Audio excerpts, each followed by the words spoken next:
So I think the pandemic may have had one or two positive influences on dating. A couple.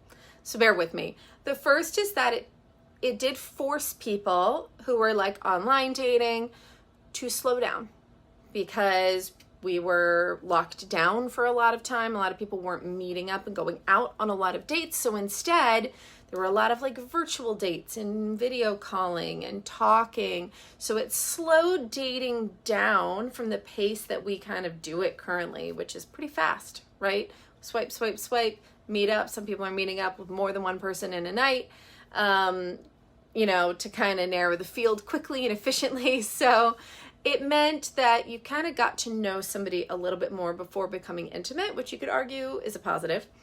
And I think that there was an increased value placed on relationships because, of course, there was a feeling of loneliness and isolation.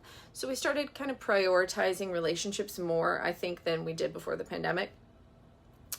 And also, I think that there was a general rise in mental health awareness that came from the pandemic, which I think could be considered a positive. Now, listen, a lot of people I think that were already in a relationship found out whether or not their relationship could really last the test of time. Because when you're locked down with someone, you really find out.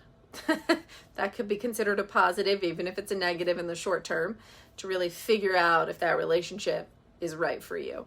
But people that were not in relationships, I do think there was some positive to slowing things down and getting to know people better and really valuing the importance of all kinds of relationships in our life.